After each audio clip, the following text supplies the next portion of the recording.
Okay. So, Dr. Petefish, what do you think? So far, so good.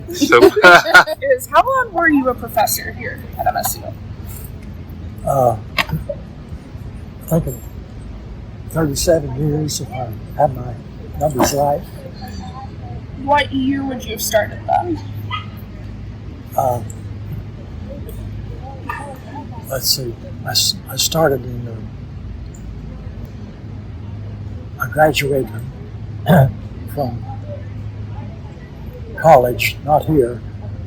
I went 2 years here and transferred to Northwestern University, graduated with my bachelor's at 50, and then taught here for a couple of years and went back to get my master's degree, mostly in the summers at that time, because you can go to summer school at most places and finish the degree, which is what I did. The very first, it was called State Normal School. That was in 1902 or 3 when it was first formed as one of the 4 state-sponsored schools, and then it became Teachers College, and then Southwest Missouri Teachers College, and went through them. The next would be Southwest Missouri State College, and then Southwest Missouri State University. And president at that time was a fellow named Hugo Treywick, who got in trouble with the Board of Regents, and they tried to fire him. You can read up on that. And he wouldn't go. He stayed. They had to kick him out. Is that when you were teaching here? Yeah. Yeah, and we had several faculty meetings in which he explained why he deserved to stay and shouldn't be fired. Scandalous. Yeah, it was an unusual time. The teacher the president who would not retire, who wouldn't be fired. I'll have to look into that. Yeah, interesting. That could be an interesting story. I'm sure you can find it somewhere. You mentioned in the emails the old science building. Was that building right here? Yeah. So Saislip Hall. That's actually where I have all my classes now for English and creative writing. So that's cool. Yeah, that was just called the science building. That was the only name that was known by me. And then they built, while I was here, Temple Hall was built as a new science building. We all moved to Temple Hall. All the sciences moved to Temple Hall. And Yeah, because I had a degree in vocational home ec, so I spent a lot of time in Saislip, and we had some labs and stuff in there too. So it was a good place to have those cooking labs and different things like that. Yeah, now it's English and modern and classical languages is what's in there. So that's really cool to see the evolution of Saislip. Yeah. Was Dr. Saislip your department head or dean? I think at that time he was a dean. He taught some education courses. He had a common interest. He was a friend, and we both enjoyed a new thing called High Fidelity, where you could get speakers that had more realistic sound than the existing speakers. Yeah. I helped them design a hi-fi system with some state-of-the-art speakers. And we would spend time Sunday afternoons listening to speakers. Did you eat in the cafeteria or did you bring your lunch? Usually I eat in the cafeteria because bringing my lunch was better for the cafeteria.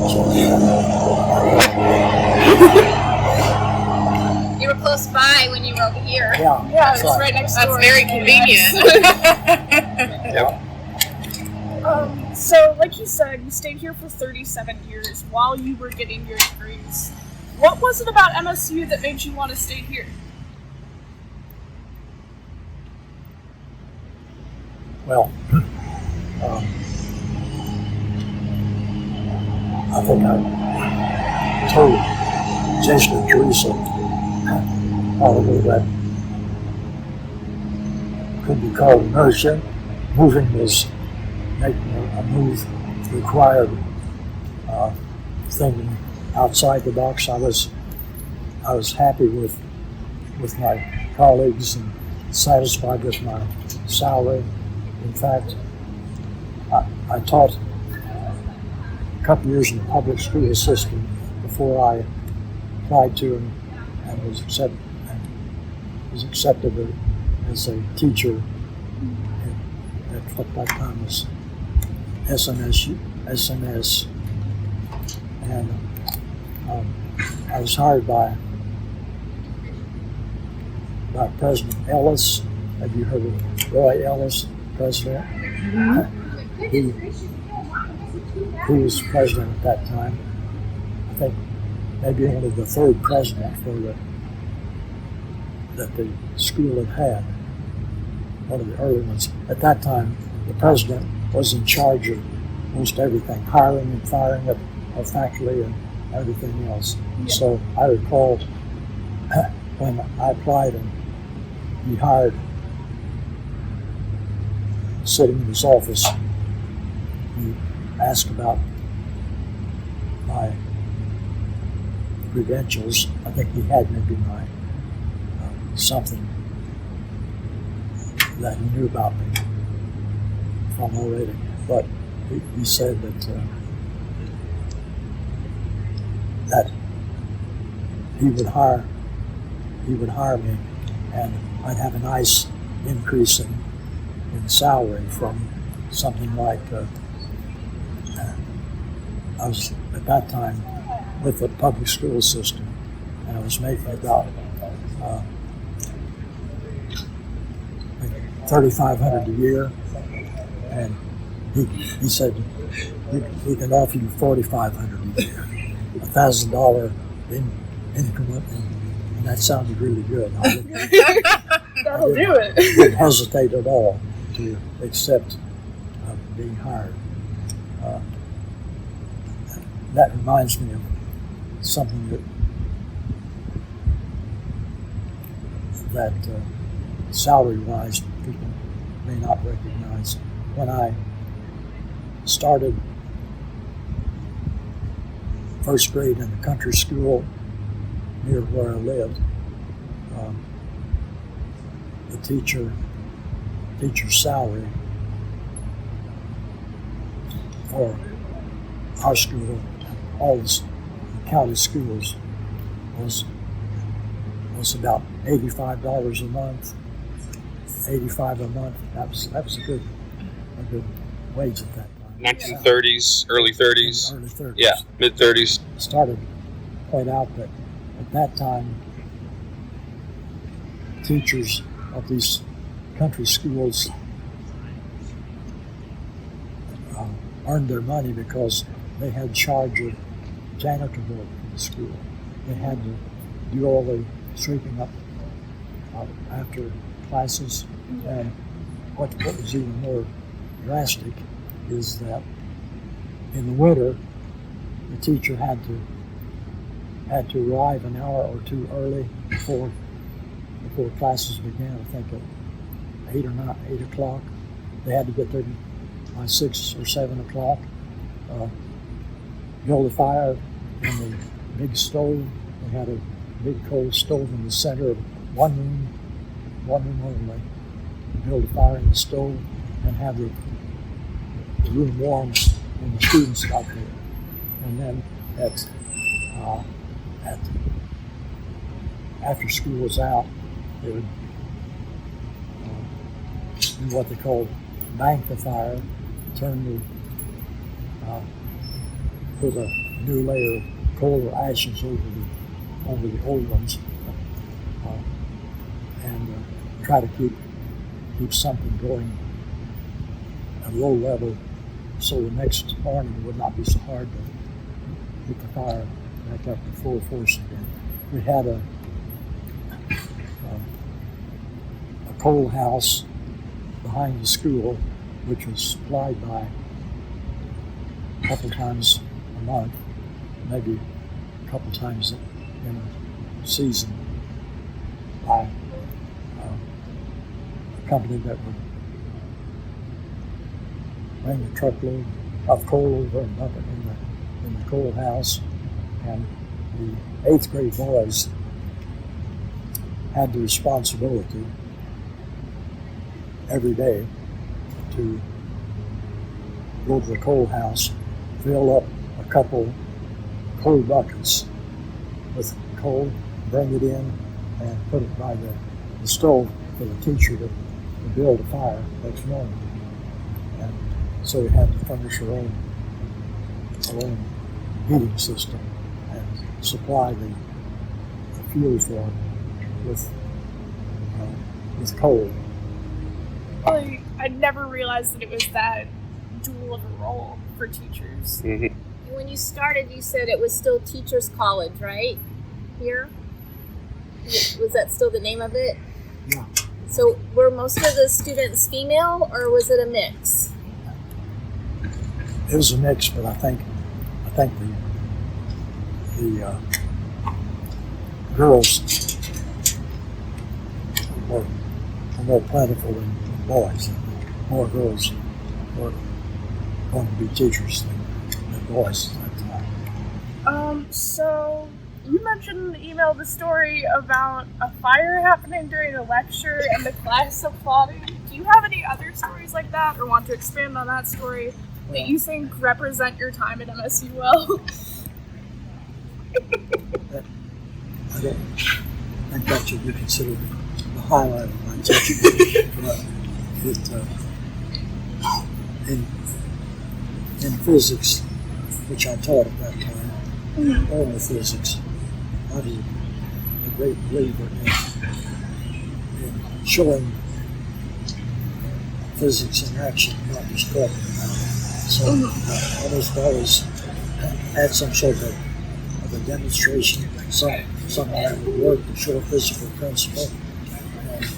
And I recall one of my attempts at that didn't turn out quite as planned. I wanted to show something called the triple point in thermodynamics. The triple point is the temperature and pressure at which all three states of matter can exist simultaneously in the same volume. You have solid, liquid, and gas at the same volume. So to do that, you have to have a vacuum chamber. And I recall an experiment that I hadn't done before.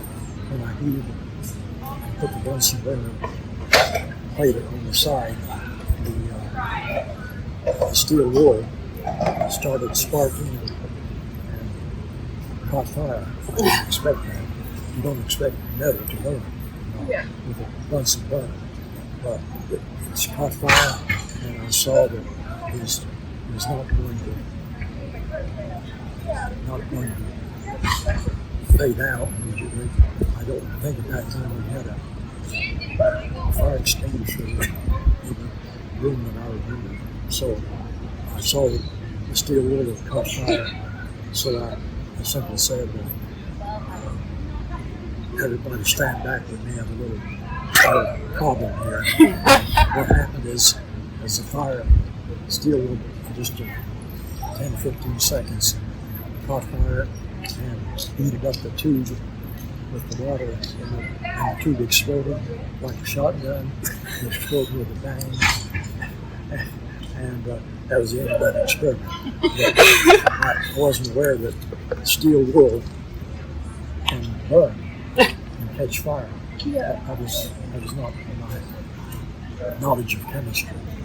Now I know that any steel wool, which is finely divided iron, can burn. It will burn. How'd the students react, Dad? I thought I heard that they have uproarious applause. They thought it was originally part of the experiment. They clapped because they knew that was not what I planned. That it was something that they thought was interesting. Anyway, that was one of my experiments that didn't turn out exactly as I planned. Most of them did, fortunately. I promised most students at the end of the semester I would try to show physics in action. So I was started every lecture, which was 3 times a week, Monday, Wednesday, and Friday, labs on Tuesday and Thursday. I would bring in a mule in a cart with pieces of equipment on it that we used to demonstrate some process. One of the interesting ones to me, and the students also, was a gyroscopic principle platform with a turntable on the top that rotate freely. It's a metal, just a metal table platform, just a foot off the floor. And you can stand on that metal table and push and spin around. And that was students like to play with that as dangerous because you could easily lose your balance and fall off. Anyway, I used it to show conservation of angular momentum. The student would stand on, take a dumbbell weight or lag weight of some sort in each hand, and somebody give them a spin.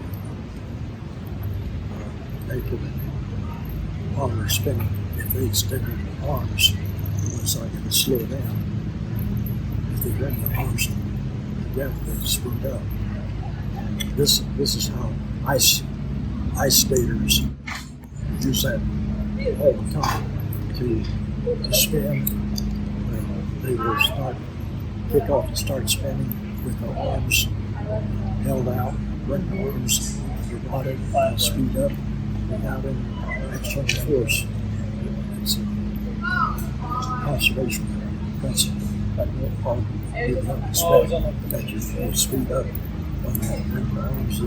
You can slow down on your arms up. That's a fun thing to do at the table.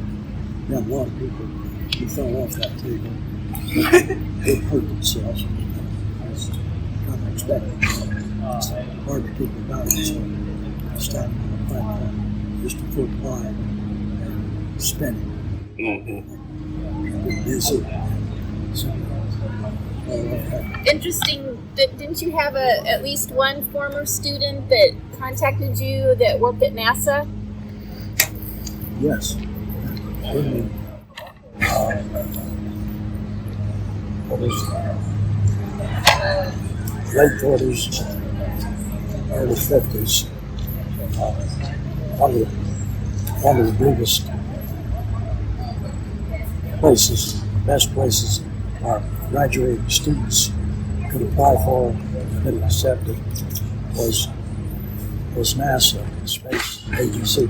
we had a number of students who were physics majors who applied, who signed up and were accepted by NASA and worked as engineer. Well, they probably went to someplace like Rolla or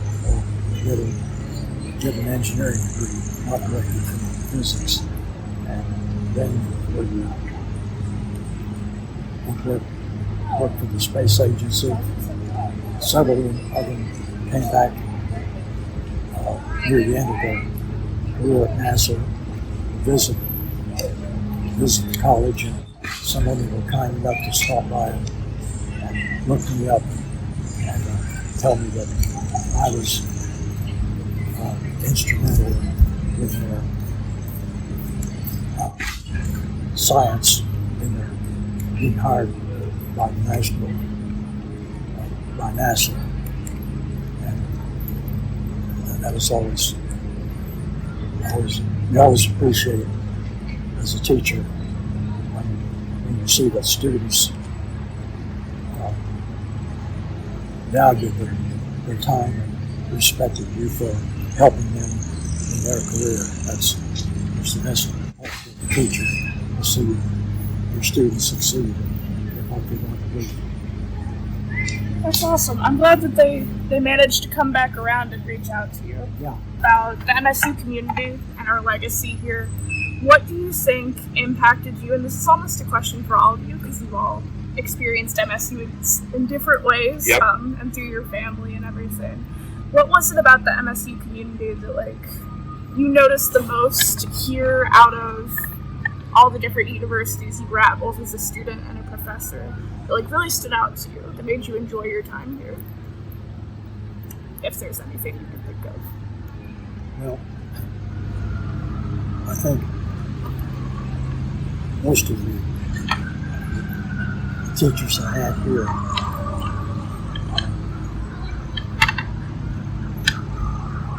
seemed to have a personal interest in the students that was probably not true for larger universities, larger schools. It was a more fat, like a large family instead of a small school. And I think that's probably the fact that a lot of people kept in touch with their classmates after they graduated, and kept in touch with the teachers. That's probably the most unusual, memorable thing about my time here. Cool. It's a really good answer. I really appreciate that. Let me look over my questions one last time. I like being interviewed, Dad. You kind of feel like you're on television, or? They make me feel very, very much at ease. I'm glad. They're good. Oh, thank you. I actually will ask one last question to you, Jason, if you don't mind. Absolutely. You went here as a student, obviously, after experiencing your father working here as a professor. Yeah. Being connected to the university in that way, was that special for you to be kind of a part of a family legacy here at MSU? Yeah, I went to Greenwood, Okay. and for expedience sake, of course, we lived. It was very easy for Dad, because he would take me in the Renault. Every morning I'd be up and ready, and it would be Dad and me riding together, and then we would park, and he would go to Siceliff Hall, and I would go across the way to Greenwood, which was, I don't know what the building is now, straight across. Right. It's straight across from this building, across the walk. Oh, okay, Hill Hall. It was a hill. That used to be the old Greenwood, the original Greenwood. Oh. And I believe there was a swimming pool underneath. Yes.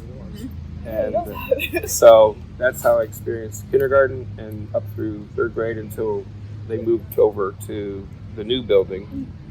And then every day after school, I would walk across the walk to the Sisliff Hall, and I'd hang out and wait for Dad to be done working. So I had an hour to toy with, and the janitor knew me by my name here. And I would play in the gardens and in the bushes out here, and enjoy. So to me, it felt like a park area, and then he and I would walk to the car. And I do remember Dad always walked way ahead of me, and I didn't walk that fast on the way to the car when he got off work. So I'd be 30 paces behind him, because he walked so fast. But then occasionally Dad would turn around and just say to me, "Chop, chop," which must have been an old Alba, Missouri country saying for "keep chopping wood," or "don't slack off, young man." So I would try to speed up, but the good news was he did get in the car and didn't drive off without me. That's appreciated. So yeah, and then later I enrolled as a music major in Ellis Hall and studied under a piano performance degree. So I did not go the way of science. Sorry, Dad. But your brother, you had a brother that actually was in some of Howard's classes. A younger brother took classes under Dad and got his chemistry and his chemistry degree later.